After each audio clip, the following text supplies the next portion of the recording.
Bien,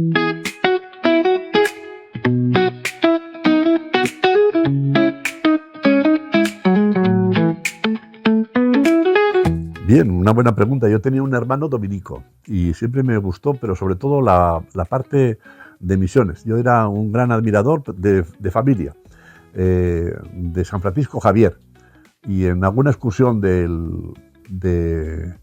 la escuela, entonces del pueblo, pues fuimos a Javier. Y la vida de San Francisco Javier es muy atractiva para cualquier navarro. Entonces de ahí me nace un poquito esa inclinación.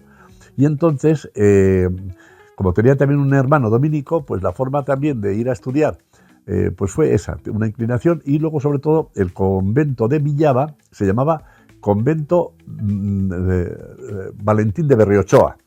Y este fue un convento que fue adquirido en parte por un obispo, creo que fue Sarasola posiblemente, para potenciar y tener vocaciones precisamente para el mantenimiento de selvas de la Amazonía peruana.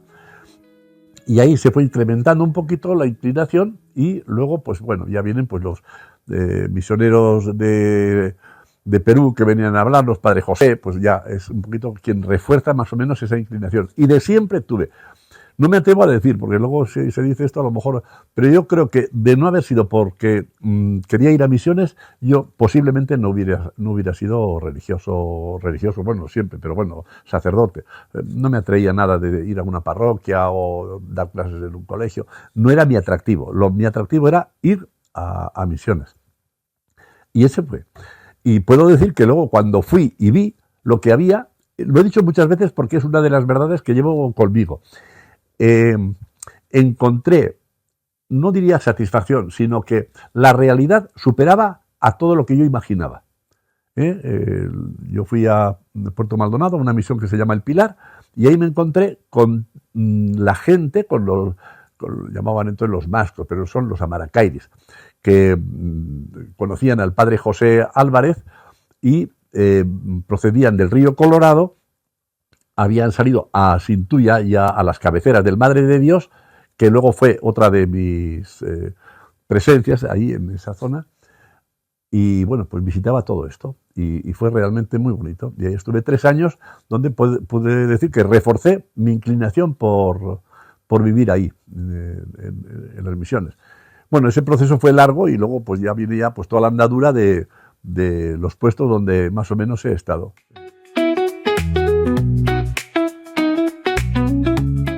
Bueno, pues como comencé diciendo, tenía yo esa inclinación nacida desde niño en la familia de San Francisco Javier, luego los misioneros, luego cuando me fui pues eso, al Perú, a la selva, encontré que aquello realmente superaba un poquito lo que yo podía soñar y entonces lo único que quería yo es poder querer a esa gente y efectivamente lo llegué a querer, ¿no? Y es lo más importante, cuando vas a un sitio de estos, que estés a gusto y quieras a la gente, pues todo lo demás se supera con facilidad. Y entonces me tocó, pues eso, tratar, quizás con mucha, ¿cómo diría?, diversidad. Porque al principio, por ejemplo, estoy con amaracairis. Luego, en la zona del Bajo Madre de Dios, estaban ahí también los esejas.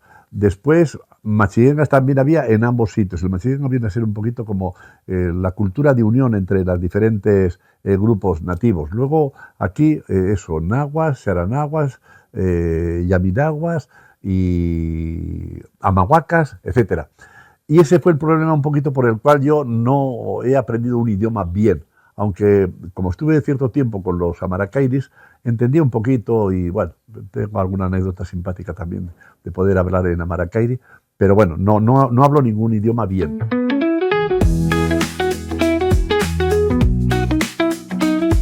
Bueno, pues es que a nosotros, todo lo que ha sido proyectos más o menos donde teníamos que tener una financiación, hemos dependido siempre de selvas amazónicas.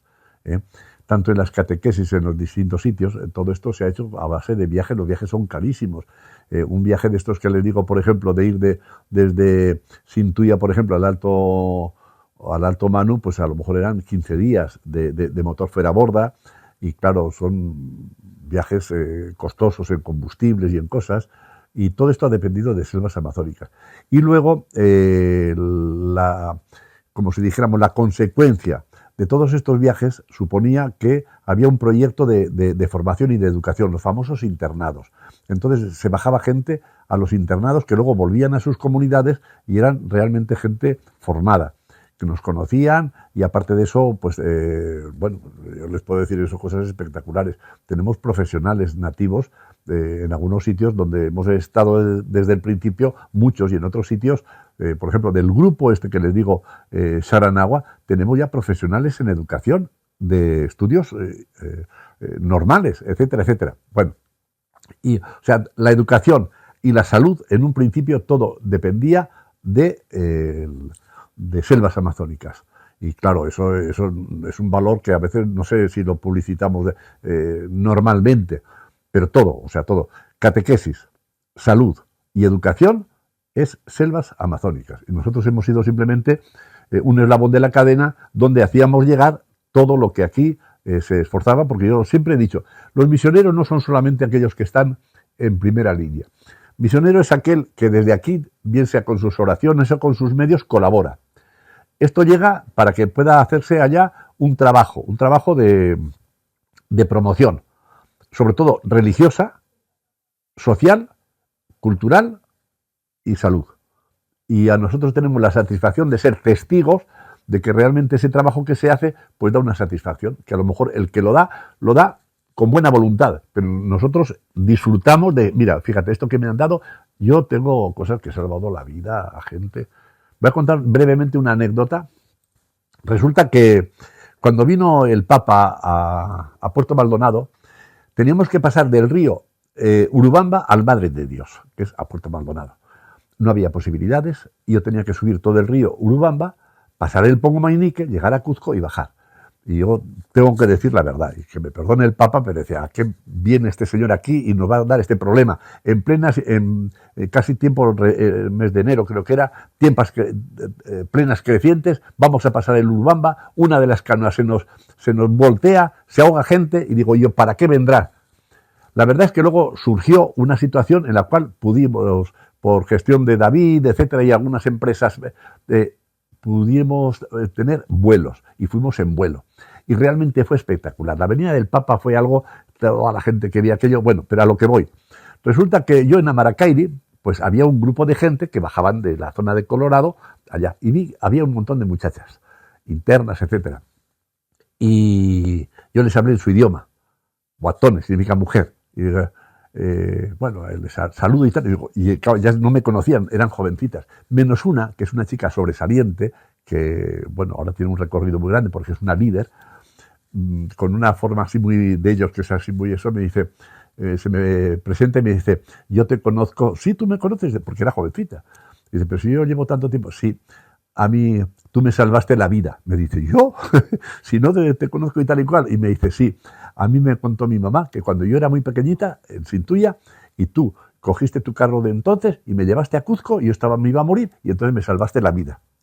Bien, esta es la anécdota, que todo esto se hace con medios que llegan de aquí. Vale.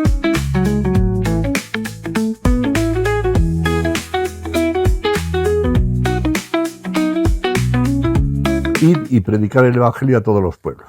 Esa sería.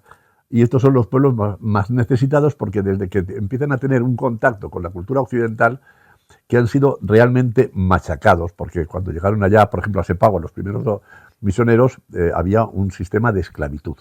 Y fue una liberación, y siempre en la predicación del Evangelio. El Evangelio nos trata a todos como hermanos. Y es algo que muchas veces no te creas que es tan sencillo. No, eso no es un mensaje directo.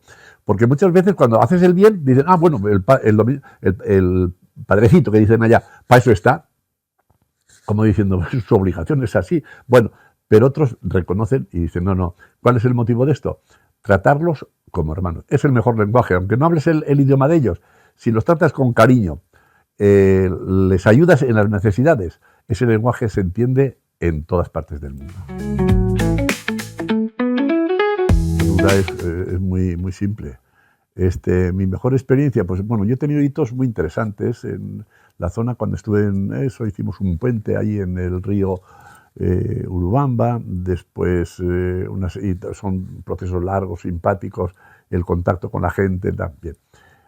Después, pues hay hitos importantes. He tenido la suerte de que un grupo terrorista se rindiera y me entregara las armas a mí. Estoy ya estando en Sepagua. Después, pues, lo que os cuento, estos contactos con estas culturas, la radio, etcétera, etcétera. El más duro de todos fue, que también tiene luego una sobreanécdota para justificar lo que les voy a decir. En varias oportunidades he estado a punto de ahogarme. Pero la vez que estuve peor es cuando, estando al principio, esas imprudencias que se cometen de joven, pues quise cruzar el Madre de Dios nadando. Era joven, deportista y tal, y veía que los niños tiraban al río y yo también. Y vi que donde iba a salir no salía y que el río me llevaba y te apuras y bueno. Y lo pasé muy mal. Esa fue la más dura. Lo último que me acordé fue... pues eso, de la familia, de mi madre. Pero resulta que cuando vino el Papa también, hay una foto que me sacaron a mí de casualidad, que yo nunca la busqué, y luego también se me presentan unos muchachos, de allá todos eran estos amaracairis, que los conocí yo de niños, y se me presenta uno con un niñito, que lo cogí en brazos, se llaman Guasipo, el niño, y uno de ellos me dice, yo te salvé a ti la vida, me dice. Y le digo que tú me salvaste la vida. Pero yo esto conté varias veces, más amplio, como fue la circunstancia, la anécdota. Y me dice, sí, yo te salvé la vida, porque tú fuimos a pescar al río. Y habíamos pescado, y tú te pusiste a cruzar el río, y tú te estabas ahogando, y nosotros te vimos. Entonces cogimos la canoa que teníamos al otro lado y fuimos a cogerte. O sea, reforzando esta idea que tengo, y efectivamente digo, pues mira, para que veáis que lo que estoy diciendo no es un invento mío. Y él tenía conciencia de que eso, de que me salvaron la vida en la mitad del río. Pues que es un proyecto muy bonito, muy interesante. Son de esas ONGs que tienen ya una tradición, sobre todo que son dentro de la...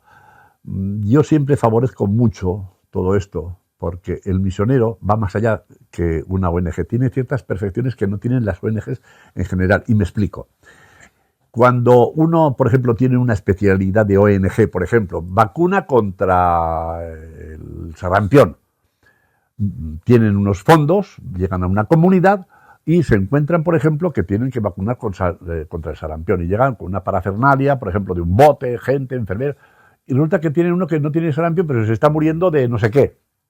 No tiene presupuesto, no pueden cogerlo. O sea que son, como si dijéramos, cositas concretas. Mientras que el misionero llega a un sitio y es amplio. Y resulta que a lo mejor ha proyectado un viaje de 15 días porque va a hacer catequesis, va a visitar escuelas, va a atender y tal, y de repente se encuentra con una emergencia, que tengo también anécdotas de estas muy interesantes, pero es muy largo contar todo, y entonces pues se pliega a la necesidad concreta. Bien.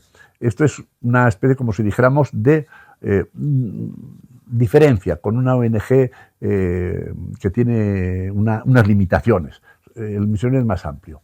Y entonces, pues ayudar al secretariado, que digo, de misiones, con esa amplitud, sepan que es una inversión muy concreta, muy directa, en este ambiente de las cosas que les he explicado, que son las experiencias que nosotros tenemos, que tanto en salud como en educación, se hace un trabajo muy grande. Y luego, cuyos recursos no son de gente que va a lo mejor desde fuera expresamente, que tienen que aprender, que tienen que acomodarse y tal.